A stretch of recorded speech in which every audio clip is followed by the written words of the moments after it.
Thanks, Corey. We usually get enough people to sit around a table, and we expect more people than that always, but I think the group kind of self-selects, so the people who do call in all have a lot to contribute to the conversation, and because we only have a dozen or so, it's easy to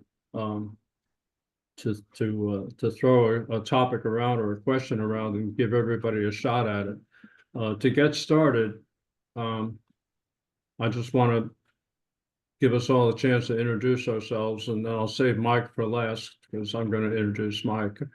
But I'm Steve Tocknell. I'm the chairman of the private practice division, and welcome you all to this Friday afternoon conversation. Stephen, where? Yeah, Steve Ware, a private practice planner in the Philadelphia area with 40 years of experience, currently a solo practitioner. Okay. And Corey? I'm Corey Hall. I work with the Ray Highway Foundation, a national nonprofit based in Atlanta, working on innovative highway practices to achieve a net zero carbon and net zero deaths. Okay. Todd. Yeah, my name is Todd Hager. I am with Galloway and Company in the Denver metro area. I am a development services manager here, formerly a public planner in a couple jurisdictions in the Denver metro area. Okay. Jason. Yeah, this is Jason Epley, private practice in Charlotte, benchmark planning, and I'm driving. I'll have to leave a little bit early, but I'll mostly listen in. Thanks so much. Okay, Nicolette. Nicolette Womack, private planner with Kimley Horn in Boise, Idaho, past public planner in several cities. Okay. Ed. Hi, I'm Ed Steer. I'm a longtime planner with Bowers Property Advisors in the Baltimore area, so I know Mike personally, actually. And but we do a national practice, so I'm doing small area plans and market studies and things like that all over. And was a long time ago a public planner for a couple different jurisdictions. Okay. Ashley. Hello, I'm Ashley Karp. I'm a land use planner with Michael Baker International out of our Tallahassee office. Oh, okay. And Susie. Hi, I used to be a public planner and now working for a consulting firm. Used to be with Michael Baker and then now transitionally to Rincon as a consultant. Thank you. Okay. And our speaker, I'll introduce Mike Anikeeff, and you can add whatever I leave out. But Mike and I have an interesting connection. We both started out at the same public planning agency in Jacksonville, Florida, longer ago than I'm willing to admit. And Mike has gone on and worked as a at the ULI, and then joined the Johns Hopkins faculty and has started the Department of Real Estate and is chairman emeritus of that department. So I was very pleased that I saw Mike's name on the membership roster for the private practice division, and he said, "Hey, wait, I remember that guy." And it just kind of one thing led to another. And we had a long lunch at the Philadelphia conference last year. And that sort of touched off this topic about how what planners should be earning, what they might be earning, and why they're not, or why we're not earning that much. And with that introduction, I'm going to turn it over to Mike, and Corey's going to run the slides. Thank you, Steve. As Steve said, I started out as a planner, AICP type, and then gradually transferred over to the private sector business school oriented planning program. What I'm going to do is give you sort of the view of the planner from a developer's perspective. And then we're going to go over the development process, and then we're going to look at salaries and see if planners are being compensated appropriately. So initially, let me just say that I got my copy of the private planning handbook in end of last year, and notice that it categorizes the employment of planners into the public sector, the private nonprofit that employ planners, and the private nonprofit consultants who provide the services to government and private sector entities. Here, I'm going to focus on the private sector planning consultants and the planners who work for multidisciplinary firms in the private sector. And then those of you in this group know that most of the planners are people that work for the public planning agencies. So we're a small group, and I just want to make sure that everybody here is properly compensated for the efforts that they do, and I can share that information with you. As the handbook says, the planners join private sector firms for several different reasons related to flexibility and job satisfaction. And among those reasons is the higher earnings that they expect. Private planners participate in the real estate development process where they expect their efforts will add value to the project, and in turn they expect a share of the value that's been created.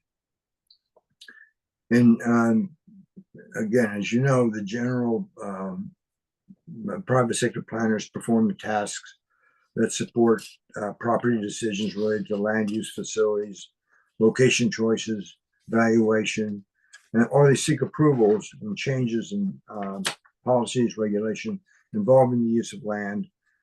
And the private planners prepare land uses and site development plans for private development and assist in the securing of required regulatory approvals.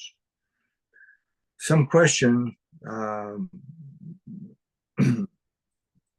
many developers, I think, and certainly people in the private planning group, question if the planners participating in the value creation development process receive compensation commensurate with the value that they had.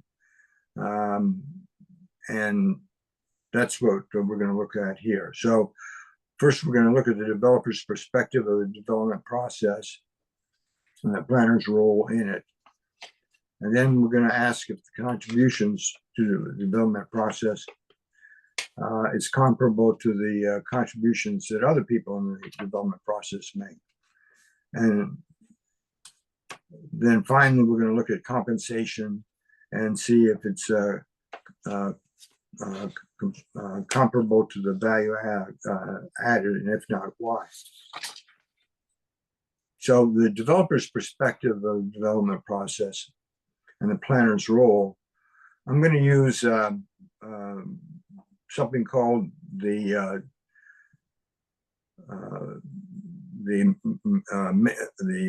real estate development matrix. It's something that was developed by a colleague of mine, Daniel Kohlhepp, a faculty member at Johns Hopkins. But in addition to that, he was a real-life real estate developer.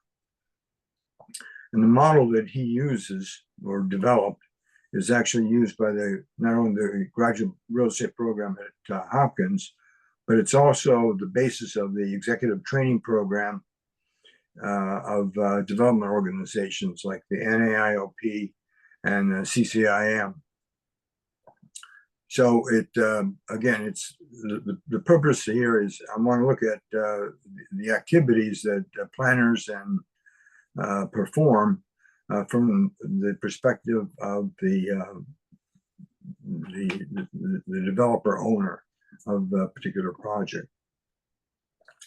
So the real estate development matrix combines. Mike, did you need me to advance any of the slides? Yeah. Go to the Okay, just tell me. one. Just tell me when. Next one. That one, yeah. If you notice, it's consists of 7 stages of the development process and combined with 8 tasks that must be completed during each stage. So it's a 56 cell matrix that covers the development project over the whole lifespan of the project. So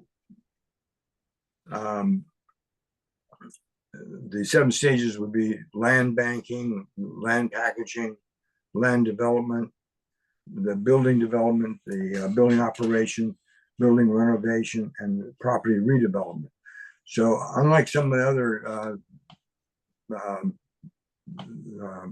models, this covers from the very beginning to the recycling of the project at the end.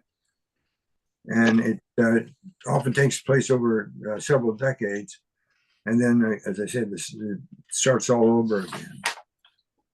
So it on the other axis, we have tasks which have to be completed. So the idea is that if you're like in any of the particular stages, you start at the acquisition. So if you're obviously getting land, you would acquire it. Then you worry about the financing, the market studies, environmental impact, approvals, improvements, transportation accessibility, sales, and disposition. So when the 7 stages of the real estate development are placed on this horizontal axis, and the 8 categories of the tasks of development are placed on the vertical axis, we create this development matrix, which lays out the real estate development activities into these 56 different cells.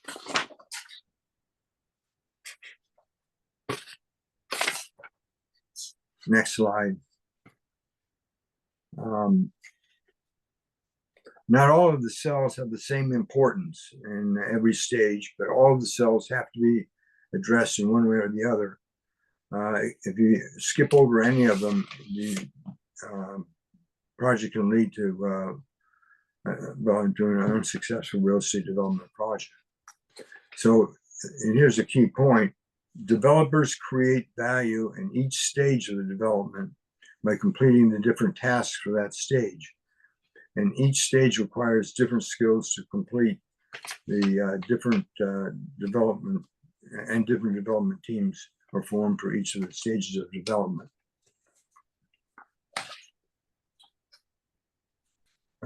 Next slide. In each of the cells, 3 things happen: expenditures are made, risks are taken, and value is created or destroyed. Now, what happens is that the developer works down the columns of the matrix and can go on to the next stage of development until all the development tasks of the current stage are completed. Each stage begins with acquisition and ends with the disposition task. And then in between, the other tasks that I mentioned are done in various orders, and sometimes even simultaneously. The tasks are related to each other, as we know. Now, when you reach the end, the developer reaches the end, we call it disposition task. The developer then makes the decision to sell or not to sell, or just to hold on to it until the next stage of development. And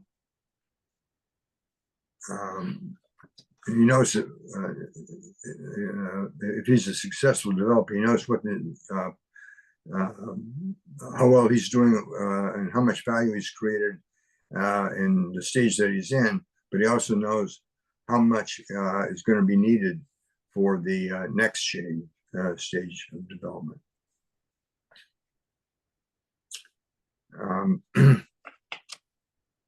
Now, next slide. The real estate providers, professionals, generally specialize in a particular task category and work across various stages of the process. So that's where you might think a planner would be. It's interesting to note that my colleague didn't put planners in as one of the specialists, but I'm sure that was an oversight. So different professionals are used at the various stages of the development. And for example, a land broker in the land banking stage would not be used in the building development stage. You have a different a professional involved at that point. We go to the next point. Next slide. Okay, here's a model of the matrix again. Now, the interest, and this is available if you note the hyperlink. If you were to go to the hyperlink and pull this up, you would tap on any one of the cells and it would give you the tasks that, more specifically, that would be required to be fulfilled at that point in the process.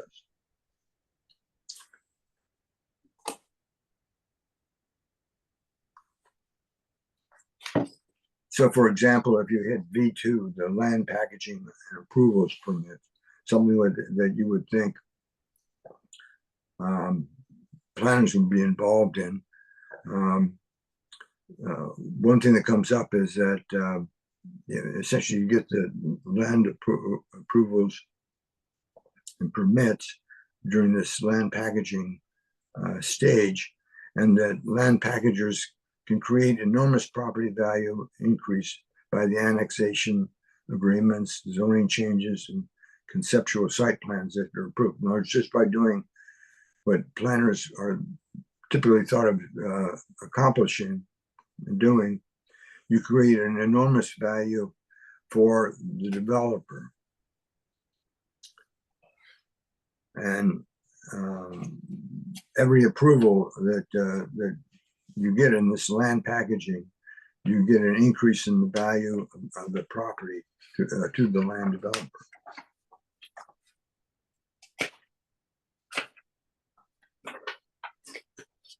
And when you look at the overall process of development, starting from the land,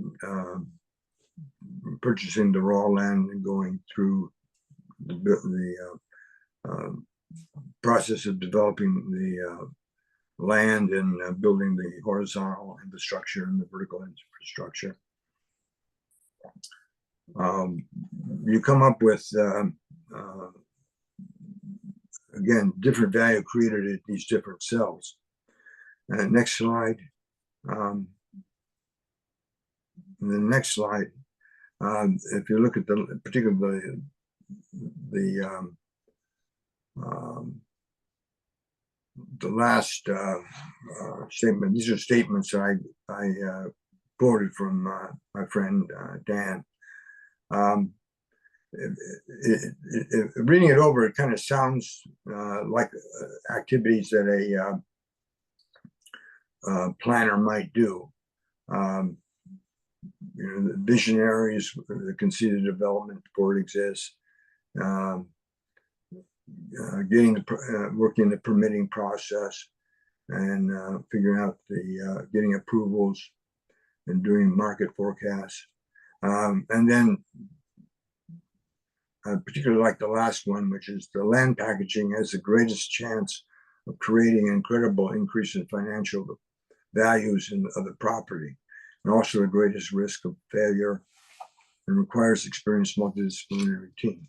So of all the different cells, and the fact is you can create value in any one of the cells, but the ones which seem to have the highest payoff are in this particular case, the in the land packaging stage, and would be done by people that would normally be thought of as planner types. So again, the most value and most risk come from tasks which are normally attributed to planners.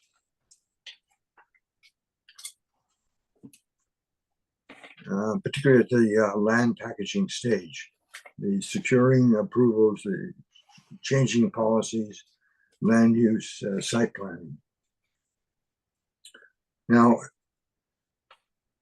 although you would think that planners were being credited or expected to do all these different tasks, there are other people involved that claim that they're really responsible for creating the value. In particular, if you look at a job descriptions of developers, you'll come across terms such as project managers or development managers. And they say that they're the ones that coordinate the professional services, hire consultants, go to government agencies, get the entitlements, oversee the approval process, and are the ones that are involved with the community group that are concerned about the particular project.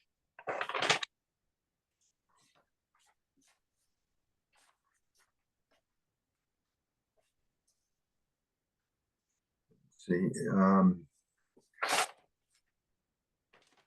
get the next slide. Is there?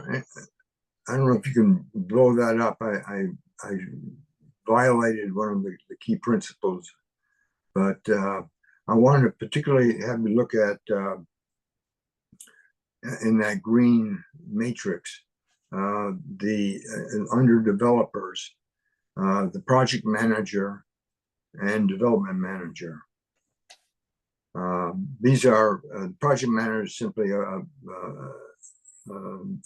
person with like 5 to 7 years of experience on a in development, and usually works on one site. And a development manager is a person with maybe 10 to 12 years of experience, and have either a very large site, a complex site, or maybe 2 or 3 sites.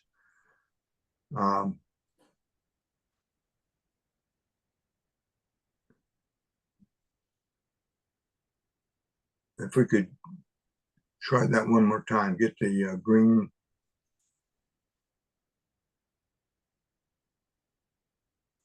It's near the bottom. It's basically the very end. Oop, next, no, it's hidden. Is it off the screen? It is, yeah. Lift it up a little bit.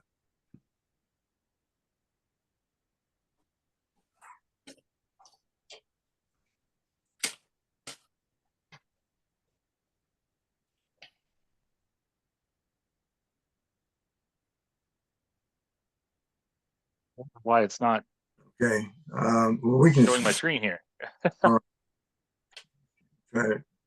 Okay, if we can, it's right behind the, okay, where you see project manager, you see a salary of 88,000 to 126,000.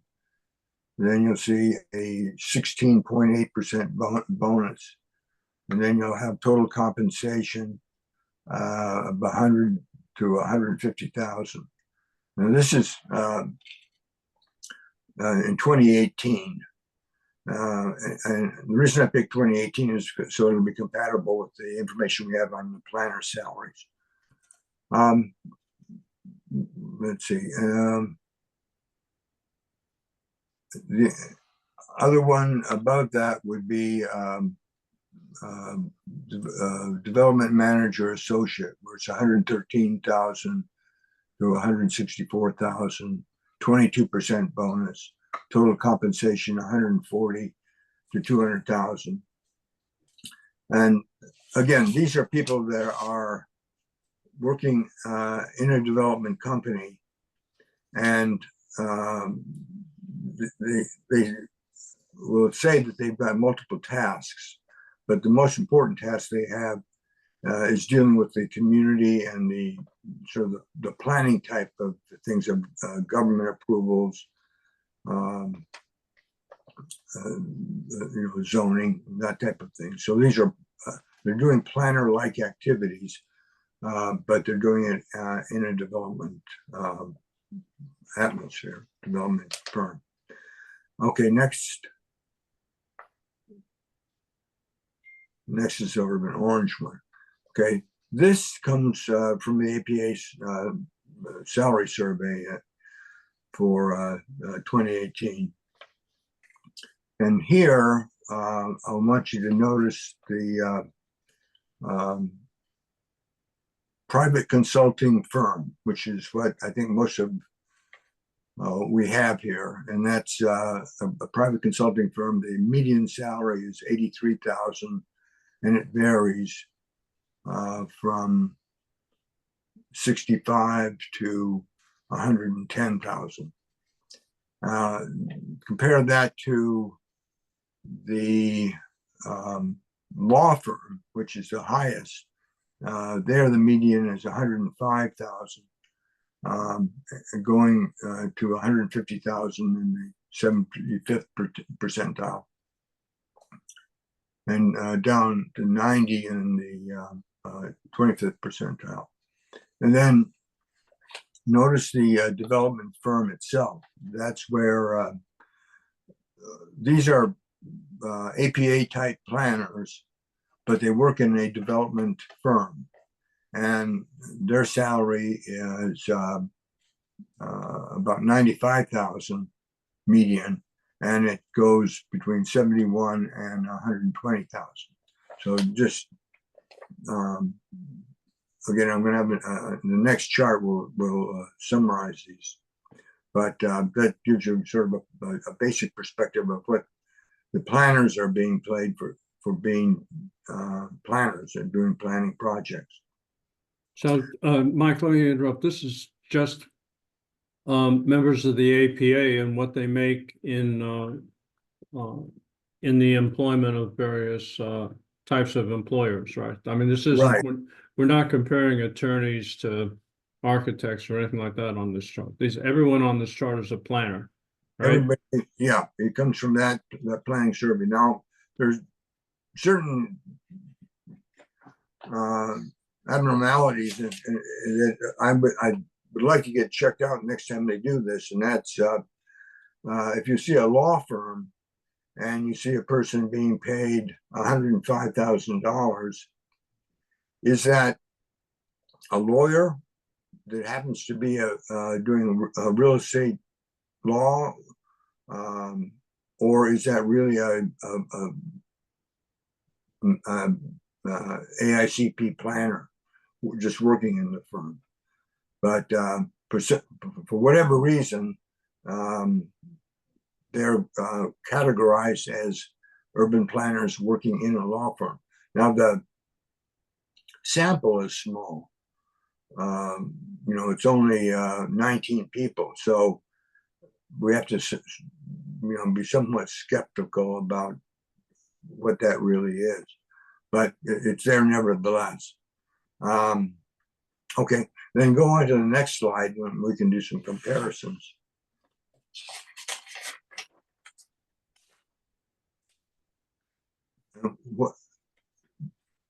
What I have here is I have a summary of data that I got from the APA survey,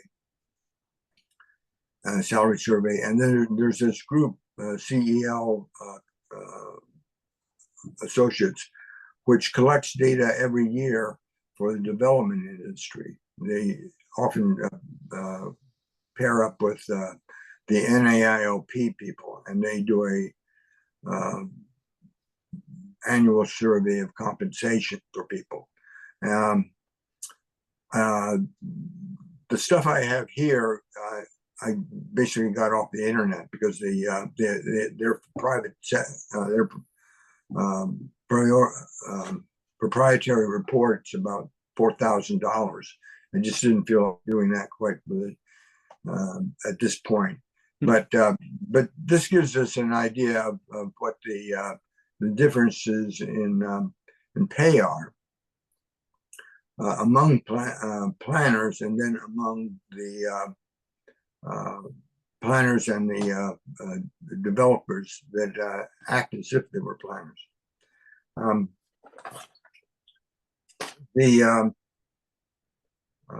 What I decided to do, because there's in the data that CEL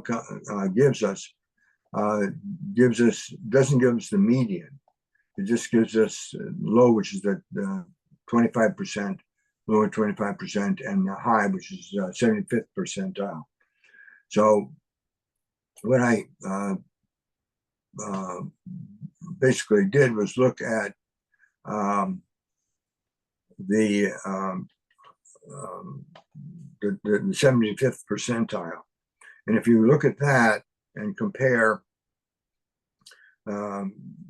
the regular consultant, planning consultant salary is 110. The planning developer is the planner that works in a development firm is a salary of 120, and the planner that works in a law firm is 150,000. And then down at the bottom is the project manager, which is about 126,000. So if you compare those, the project manager, well, what happens is that first of all, consultants get the lowest salary. They get 110, and that's total compensation. And then the planning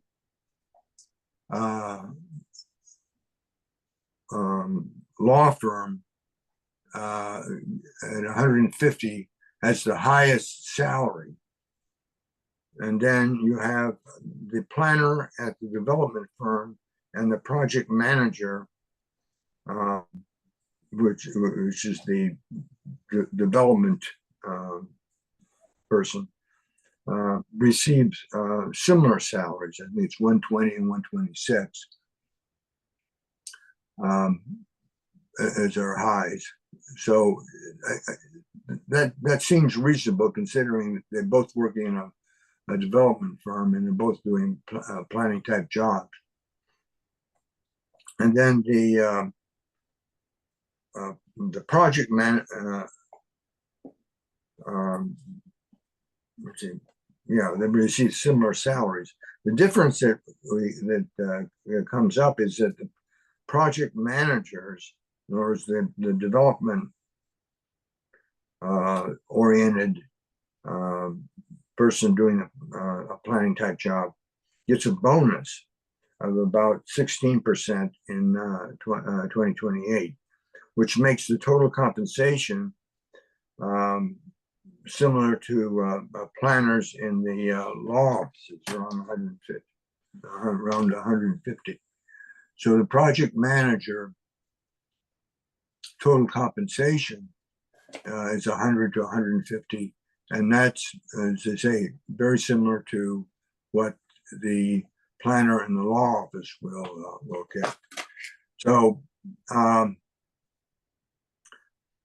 I think we could say that the planner consultant earning a median of only of 83 and no bonus is not being compensated as well as his peers who are earning significantly more.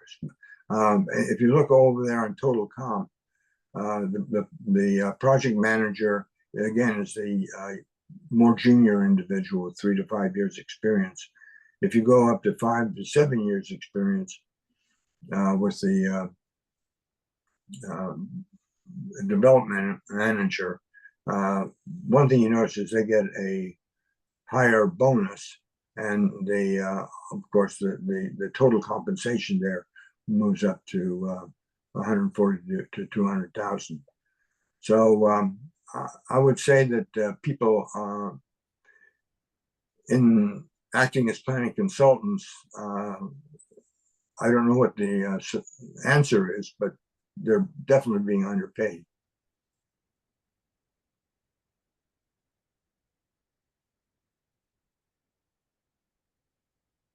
And, you know, sort of summing up, it looks like the developer who oversees the planner, the tasks of the planner, receives much more money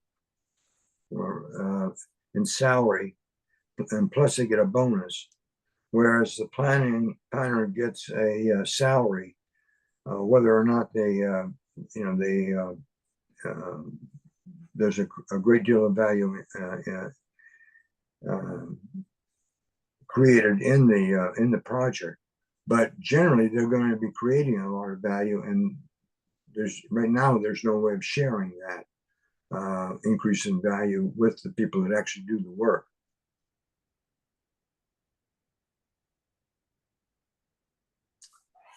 That's pretty much what I have to say.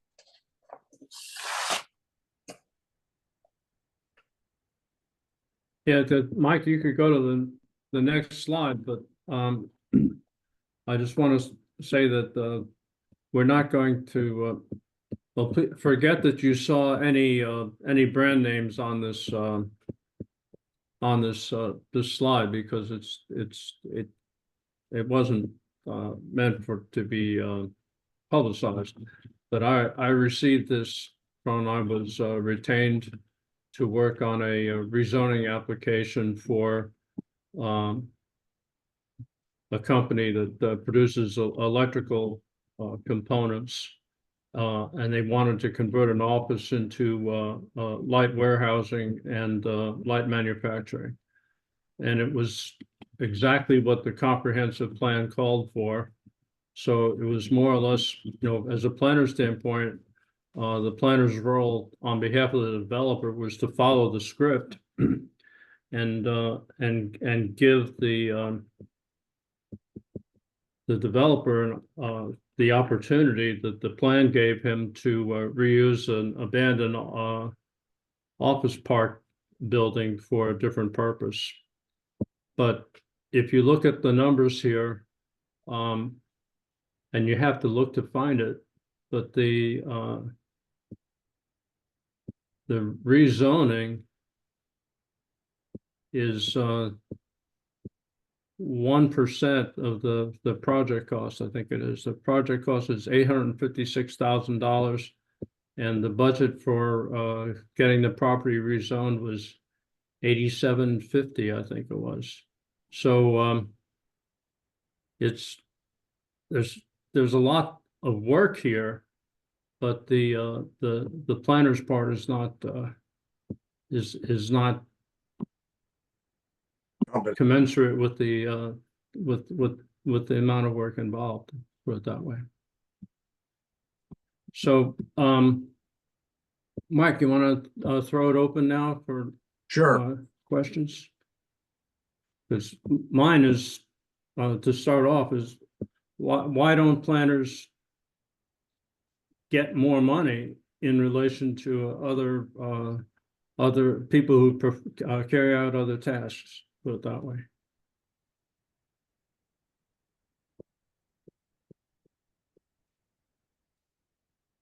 And making it even worse is that it's the the consultants who, you know, everybody thinks are the ones that are getting all the money, doing all this work with the private people, they're getting the least amount of money. So you'd be better off if you're going to go into the private planning business to link up with a law firm or to affiliate with a development firm or something else. And I think we've talked about ethical considerations that most of the other professions, especially attorneys and architects, make more money depending on the outcome or achieving a favorable outcome on behalf of the applicant, the developer, where planners are more or less obliged under our code of ethics to take a fixed rate of compensation. And if most of the money is being earned or paid out on a contingency basis based on, you know, getting the property rezoned or getting the development underway, and we can't, as planners, we're ethically bound not to bet on the outcome, you know, that puts us at a disadvantage. Is there anyone, I mean, on this call that can sort of speak to that based on their own experience? I mean, are there ways to get the share of the win, I guess you could say, as opposed to getting paid whether regardless of what the outcome might be?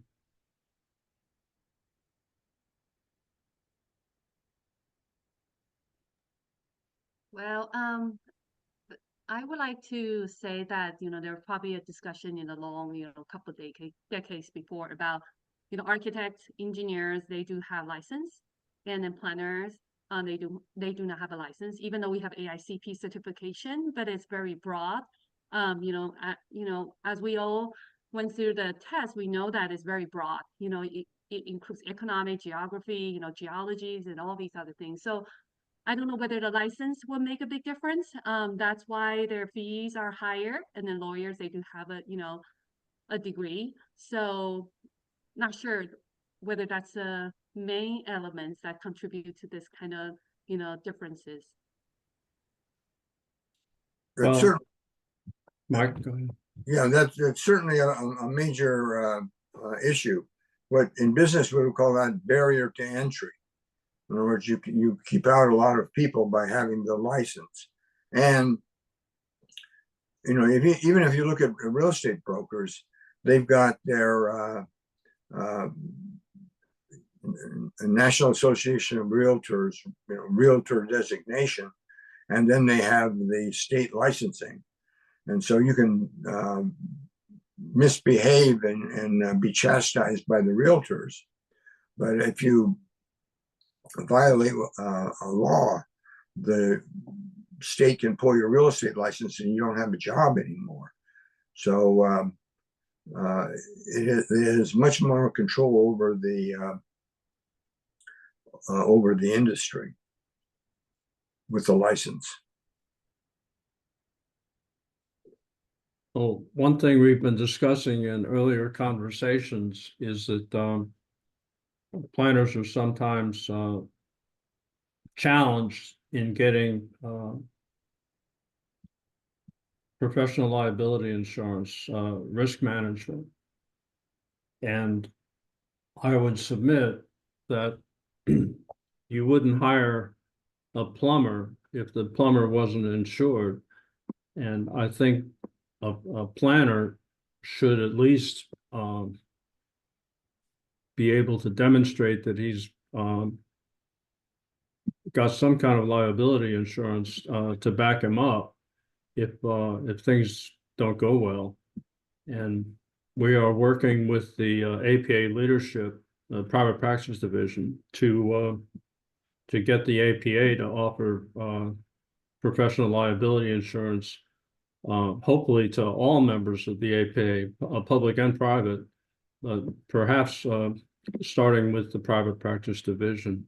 There have been conversations to that effect. And I think that just in terms of having some liability insurance, that would distinguish professional planners from people who walk in to a meeting one night and announce that they're the planner on behalf of an applicant without really having any planning qualifications. And also, just to take my own war story from that last slide, I had a very good understanding of what the comp plan called for and what the purpose of the comp plan was and what the objectives of the comp plan were in relation to that proposed development. And I was able to communicate that to the decision-making body that this development was consistent with what their own comp plan called for. And I would submit that someone who was not in tune with comprehensive planning and what comprehensive planning is supposed to accomplish might not have been able to make as strong a case for that on behalf of that applicant. Well, you do have the people that are planners that work for development firms, and you've got the planners that work for law firms. How do they? One question would be, how do they handle that? The insurance. Well, in my firm, our insurance is covered back over the appraisal side of it. So, we have a different, the law firm has a broad practice area. They can get their insurance, and, the planner just kind of falls into it. It isn't specific for the planner's role. So that's the benefit of being in a bigger firm that has other offerings, but I'm very interested in whether the APA can come up with a program that would really interest me quite a bit. I was going to say the problem, another problem that I keep running into now is, I've been a professional planner for 35 years, and what I have now is state and local governments educating citizen planners, making it a program to educate citizen planners, as they call them, people who are just activists that don't want something built in their backyard, typically. And then you end up in a meeting as a professional in a similar situation as you were in, Steve, where somebody else comes in there who has just somebody who may even just be a retired housewife that has studied the zoning codes and master plans as much as they can, but they still don't understand planning the way you and I do.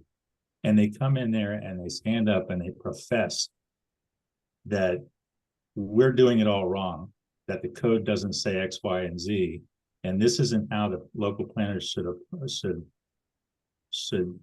interpret it or implement it.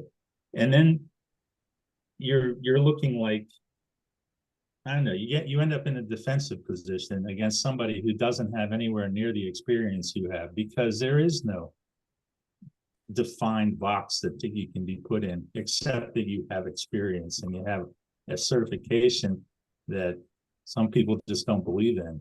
And so I'm frustrated by that. I'm wondering how we can still differentiate ourselves as being something that actually have a lot more experience than wisdom than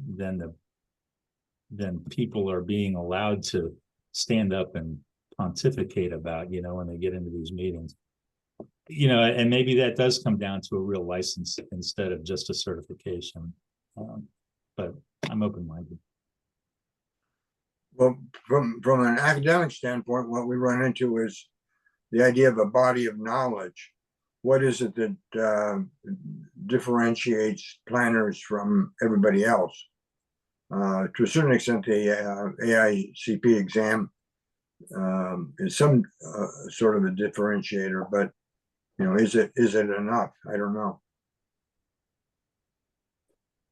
Well, I think it also would help to promote AICP certification more than it's been promoted. I mean, there are a lot of places you stand up and it doesn't make much of an impression on people to say that you're a certified planner. And that's something that the AICP itself or the APA could, I think could work on somewhat, you know. I think we might be, as a profession, we might take our own credentials too much for granted, put it that way.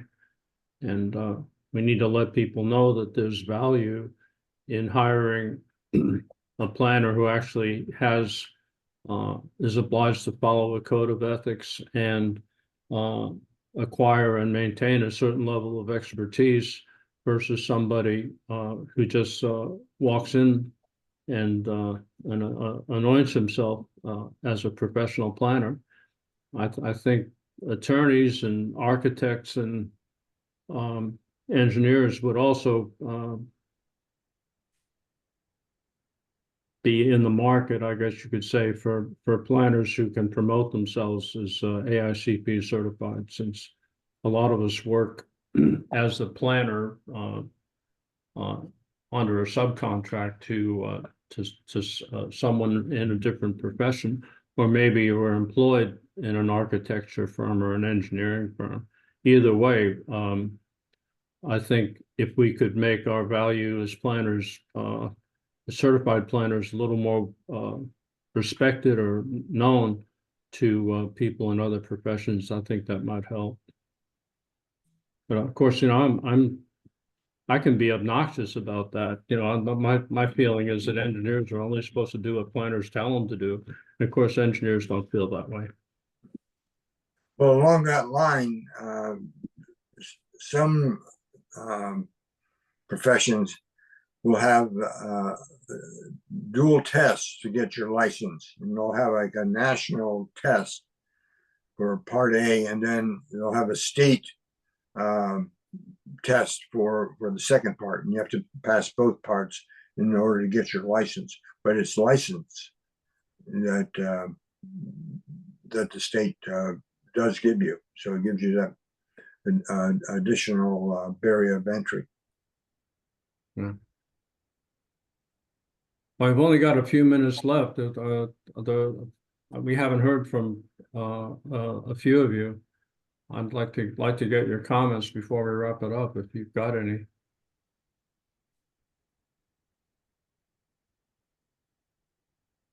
Tick, tick, tick. If no one has more comment, I would like to chip in that we're actually in a very difficult and challenging spot. You know, as planners, we do have the ethics that we have to serve the public, and then we have to facilitate, and we are the communicator. But at the same time, you wanted to promote the advocacy, you know, advocacy planning, inclusionary equity. And so we wanted to empower the citizens. And at the same time, if we do empower, we wanted to encourage citizen participation. So everyone could be a planner. And I think that's a challenge. And then we have to find, I think that's a big challenge, because we encourage everyone, and especially we encourage the underserved or underrepresented group to have their voice. And so they could be planners. Yeah. Well, just as a concluding comment, we are planning as a private practice division to have a session specifically oriented to planners in private practice from the ethics officer for the APA. And Brad Strader, the vice chair, has objected to these typical ethics cases of the year where the planner in private practice is often what do you call it, cast in a negative role, put it that way. And we'd like to take that up with the ethics officer, because we don't like being the black hats, or the being represented as being on the dark side, or some in what do you call it, nefarious influence on the public planner. And the point's been made more than once that the planner in the public sector may be subject to political influences of his own that might be as compromising or more compromising than a planner acting on behalf of a developer who's trying to get a project approved or to raise the value of the property in question. So I encourage you to stay tuned. We're going to schedule the rest of the conversations within the next month or so. So we'll have a schedule going out through the balance of the year.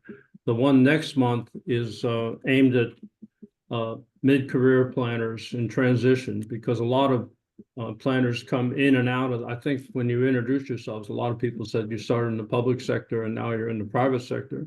And as people come forward or move ahead in their professions, they sometimes find themselves in a role for which they're not well prepared. And the private practice division is trying to address that, not just with the handbook that just came out, but also through networking platforms, LinkedIn, and we have a platform called Groups.io, where you can put a question out there and have it respectfully answered, no matter how naive your question might be, because it's the nature of the planning profession that a lot of us are doing things after we 20 or 30 years of experience as a planner in a certain role. We find ourselves in a different role, and we need to catch up and pick up some of these capabilities on the fly. So stay tuned for that. Thank you all for coming. I see it's 4 o'clock, and we've made a pledge that these conversations end promptly at 4. Thank you, Mike, for your presentation, and we are going to work on this and develop it into a webinar that would probably be a little more detailed than all that we're allowed to do or we have time to do in a conversation, and pitch it through the Ohio webinar, where it might be a little less of a roundtable and more of a technical session presentation. So stay tuned for that, and thank you all for coming, and thank you very much, Mike. It's great for us to be working together again after all these years when we worked together starting out. Okay, thank you all. Take care and have a great weekend.